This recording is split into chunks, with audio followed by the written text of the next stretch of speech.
अस्सलामुअलैकुम स्टूडेंट्स। तो इस वीडियो में हम बात करेंगे सिम्पैथोमाइमेटिक ड्रग्स के ऊपर। ठीक है जी, तो चलिए स्टार्ट करते हैं। जैसे कि हमने पहले पैरासिम्पैथोमाइमेटिक में जैसे बात की थी, उसी पैटर्न के थ्रू जो है ना हम इसको भी लेके चलेंगे। फर्स्ट हम जो है ना न्यूरोट्रांसमीटर की सिंथेसिस की बात करेंगे। ठीक है, देखिए ये कोई भी न्यूरॉन है, ये एक जो है ना इसमें चैनल होता है। इस चैनल का आपके पास जो है ना टायरोसिन एंड सोडियम का चैनल होता है। लेट सपोज ये कि आपके पास टायरोसिन अमीनो एसिड है एंड यहाँ पर जो है ना टायरोसिन एंड जो है ना इसकी सोडियम की जो है ना को ट्रांसपोर्ट होती है। लेट सपोज टायरोसिन आपके पास जो है ना न्यूरॉन के अंदर आ गया। अब देखिए टायरोसिन जब न्यूरॉन के अंदर आ गया तो टायरोसिन जो है ना कन्वर्ट होता है किसमें, डोपा में। ये एक जो है ना चेन होती है रिएक्शंस की, जो ना मैं पूरी डिस्कस नहीं कर रहा। यहाँ पर एक एंजाइम होता है जिसे आप क्या कहते हैं, टायरोसिन हाइड्रोक्सिलेज। ये क्या होता है, यहाँ पर रेट लिमिटिंग एंजाइम होता है इसका। क्या, रेट लिमिटिंग। अब देखें जैसे ही जो आपके पास वो है टायरोसिन आपके पास डोपा में आ गया, तो जो डोपा है ना, डोपा में क्या होगी फिर यहाँ पर डीकार्बोक्सिलेशन होगी। क्या होगी, डीकार्बोक्सिलेशन होगी। यहाँ से क्या होगा, कार्बन डाइऑक्साइड रिमूव हो जाएगी। ठीक है, तो यहाँ पर क्या होगी, डीकार्बोक्सिलेशन होगी। डीकार्बोक्सिलेशन होने के बाद dopa is converted into the dopamine. किसमें, डोपामीन में। अच्छा जी, तो डोपामीन जब जैसे ही बन गया तो डोपामीन को जो है ना हमने क्या करना होता है, जैसे कि वेजाइकल में हमने एसिटाइलकोलिन को स्टोर किया था तो इसको भी हम करेंगे। तो डोपामीन जब वेजाइकल में आ जाएगा, ये कि आपके पास क्या है, कोई भी वेजाइकल है, हमने बना लिया है। अब देखें वेजाइकल जब बन गई तो वेजाइकल में से जो है ना आपके पास जो डोपामीन है, यहाँ पर जो है ना डोपामीन यहाँ पर आपके पास जो है ना हाइड्रोक्सिलेशन होती है इसकी, और फिर ये जो है ना आपके पास नॉरएपिनेफ्रिन में कन्वर्ट हो जाता है। किसमें, ओ सॉरी, हाँ नॉरएपिनेफ्रिन में। यहाँ पर क्या होती है जो है ना आपके पास हाइड्रोक्सिलेशन होगी यहाँ पर। ठीक है, और एंजाइम यहाँ पर होता है डोपामीन बीटा हाइड्रोक्सिलेज। एंजाइम इतने काम का है नहीं, पूरे एंजाइम, बस ये आप जो है ना एक एंजाइम याद रख लें। कितना ये एंजाइम पूछा नहीं जाता, बट एक ये याद करना बस। ठीक है, अच्छा अब देखें डोपामीन जैसे ही बन गया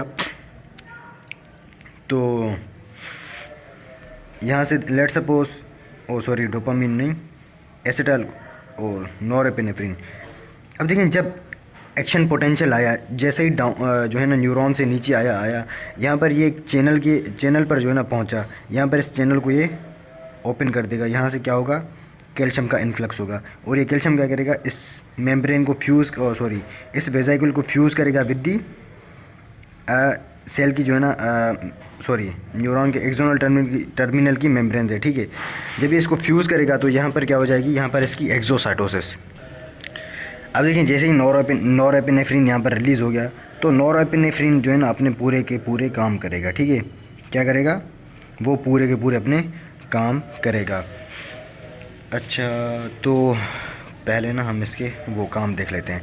अब देखें लेट सपोज एड्रेनर्जिक रिसेप्टर, मैंने जो है ना ये जो ऑटोनॉमिक नर्वस सिस्टम का जो है ना वीडियो शूट हमने अपलोड किया था, उसमें ना हमने वो ये रिसेप्टर वहाँ पर बताए भी थे। अब देखिए जो आपके पास अल्फ़ा 1 पर अगर नॉरएपिनेफ्रिन वर्क कर रहा है और वो वेसल में है, तो वेसल पर क्या करेगा, वेजो कंस्ट्रिक्शन करेगा। ठीक है, अगर नॉरएपिनेफ्रिन वर्क कर रहा है अल्फ़ा पर, और वो अल्फ़ा आपके पास कहाँ, अल्फ़ा आपके पास जो है ना यहाँ पर है। ठीक है, आपके पास ब्लैडर पर, तो ये क्या करेगा, एक्सटर्नल यूरिथ्रल स्फिंक्टर इसको ना इनहिबिट कर देगा। इसको क्या करेगा, इसको इनहिबिट करेगा, मतलब ये क्या, इसकी भी वेजो कंस्ट्रिक्शन करेगा। क्या, ओ सॉरी नॉट वेजो कंस्ट्रिक्शन, यहाँ पर ओनली होगी कंस्ट्रिक्शन। जब ये कंस्ट्रिक्ट करेगा तो आपके पास यूरिन का फ्लो नहीं होगा। ठीक है, बस इसके जो है ना अभी यहाँ पर जो है ना फंक्शंस याद करना। एंड देन आई में ये क्या करेगा, अगर आई में अल्फ़ा 1, ये पूरे के आपके पास तीनों एक्शंस अल्फ़ा 1 के हैं, आई पर जाएगा तो आपके पास क्या करेगा,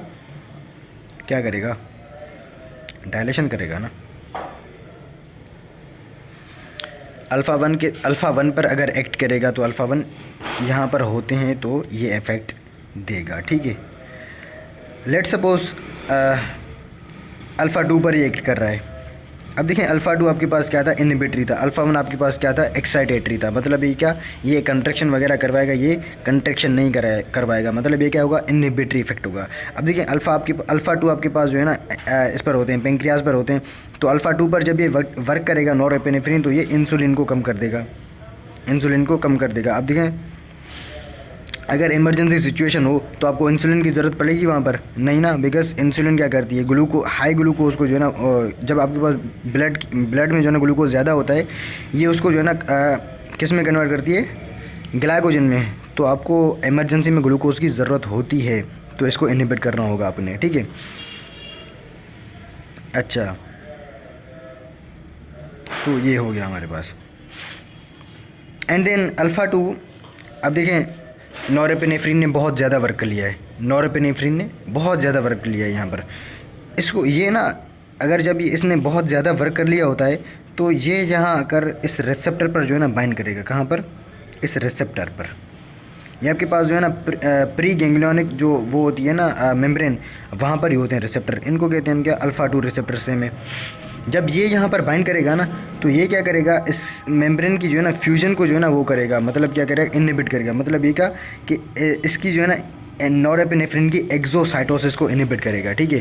और जब ये अल्फ़ा 2 इसकी क्या, एक्सोसाइटोसिस को इनहिबिट करेगा, क्या, जब ये अल्फ़ा 2 पर एक्ट करेगा तो ये क्या करेगा, inhibition of norepinephrine release and inhibition of acetylcholine release. सम जो है ना आपके पास वो होती है ना एक्सेप्शन, ये है हाँ स्वेट ग्लैंड्स वाली, वहाँ पर ये एसिटाइलकोलिन की वो जो है ना उसको वो करेगा, क्या, रिलीज़ को इनहिबिट करेगा, ठीक है।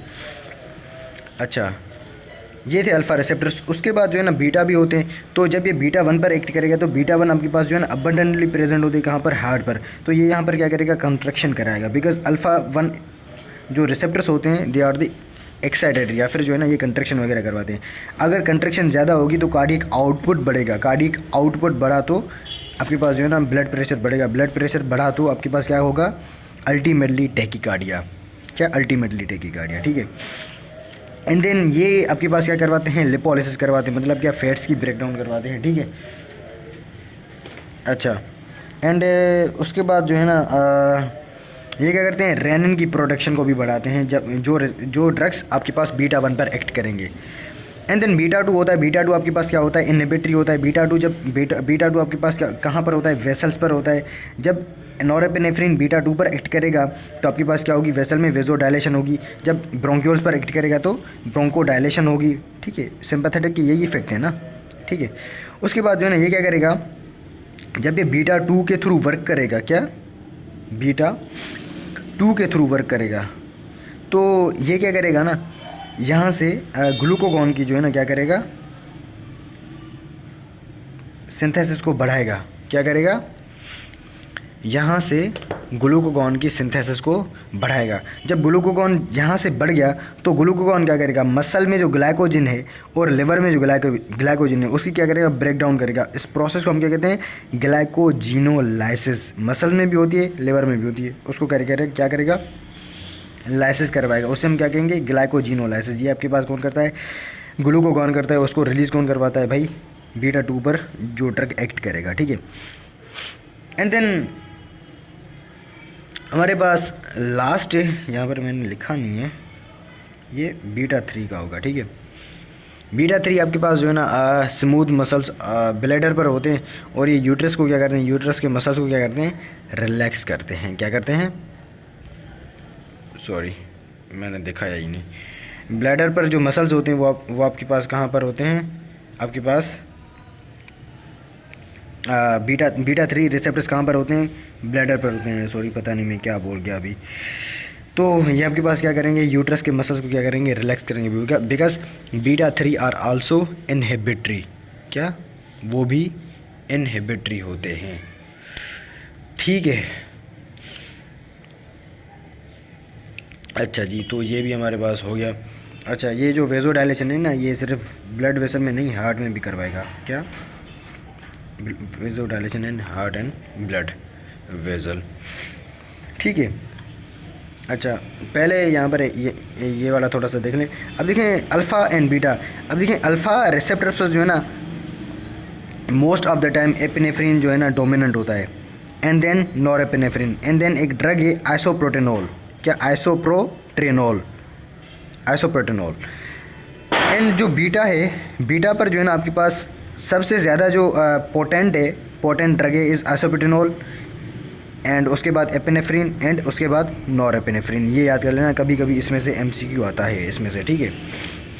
एंड देन एक और टर्म आता है उसको हम कहते हैं डिसेंसिटाइजेशन। अब देखें डिसेंसिटाइजेशन का मतलब क्या, अगर आप ड्रग जो है ना प्रोलॉन्ग टाइम से दे रहे हैं तो वो क्या करेगा, लाइक कैटेकोलामीन आप बहुत टाइम से दे रहे हैं तो वो क्या करेगा, जो रिसेप्टर्स है ना उसके जो रेस्पॉन्स है ना उसको डिक्रीज़ कर देगा, क्या उसको डिक्रीज़ कर देगा, और इससे हम क्या कहते हैं जो है ना डिसेंसिटाइजेशन। अब देखें ये डिसेंसिटाइजेशन क्यों होती है। नंबर 1 आपके पास जो है ना जी कपल्ड प्रोटीन क्या करेगा, इस जो है ना आपके पास inability of G coupled protein, क्या inability of G coupled protein, ठीक है, क्योंकि यहाँ पर सारे जी कपल्ड करते हैं ना कम यार। ये मैं जो है ना अभी वो पूरा रिवाइज़ नहीं कर सकता बिकॉज़ वो बहुत लंबा हो जाएगा फिर, ठीक है। वो मैंने वहाँ पर बताया था जब ANS की जो है ना वो इंट्रो वाली वीडियो शूट की थी हमने, ठीक है। एंड दूसरा क्या होगा इसमें जो है ना जो रिसेप्टर्स हैं, रिसेप्टर्स की जो है ना सिंथेसिस को जो है ना कम कर दें, decrease synthesis of the receptors की जो है ना सिंथेसिस बिल्कुल कम हो जाती है। एंड देन इसमें क्या होता है, जो रिसेप्टर्स है ना, रिसेप्टर्स अवेलेबल ही नहीं होते, उनकी क्या हो जाती है, एंडोसाइटोसिस हो जाती है, क्या अनअवेलेबल रिसेप्टर्स, ठीक है। ये डिसेंसिटाइजेशन में होता है आपके पास, ये तीनों चीज़ें होती हैं जिसकी वजह से जो है ना आपके पास कैटेकोलामीन जो है ना बहुत ज़्यादा दे रहे होते हैं तो आप उनका जो रेस्पॉन्स है वो आपको बिल्कुल कम मिलता है, ठीक है। अच्छा, ये आपके पास जो है ना ये इसका पूरा बेसिक था। इसके बाद जो है ना हम पूरे ड्रग्स की बात करेंगे, ठीक है। उसमें जो है ना हम डायरेक्ट एक्टिंग, अच्छा चलो मैं ये बता देता हूँ आपको पहले। ये ना हम करेंगे direct acting drugs and indirect acting and mixed. Direct acting में आपके पास एक आते हैं alpha agonist, alpha 1 agonist, alpha 2 agonist, beta 1 agonist, beta 2 agonist, beta 3 agonist, ठीक है। अल्फ़ा 1 वहाँ पर मैंने नहीं बताया था जब अच्छा हाँ वो बताया था। अल्फ़ा 1 पर जो एक्ट करेंगे वो अल्फ़ा 1 के रिसेप्टर का जो एक्शन है वो इसको मिमिक करेंगे, ठीक है। अल्फ़ा 1 के रिसेप्टर का एक्शन आपको पता होगा तो ये वही करेंगे, सिंपल हो जाएगा। इसमें आता है आपके पास क्या, ऑक्सीमेटाजोलिन एंड फेनाइलेफ्रिन। अल्फ़ा 2 में आपके पास क्या आता है, clonidine and alpha methyl dopa. Beta 1 में आपके पास क्या आता है, डोब्यूटामीन। एंड बीटा 2 में आपके पास क्या आता है, salmeterol, formoterol and albuterol and terbutaline. And beta 3 में आपके पास क्या आता है, मिराबेगरन, क्या मिराबेगरन। तो ये इनकी जो है ना आप क्लासिफिकेशन याद कर लेना, इनके एक्शंस वगैरह जो है ना हम नेक्स्ट वीडियो में डिस्कस करेंगे।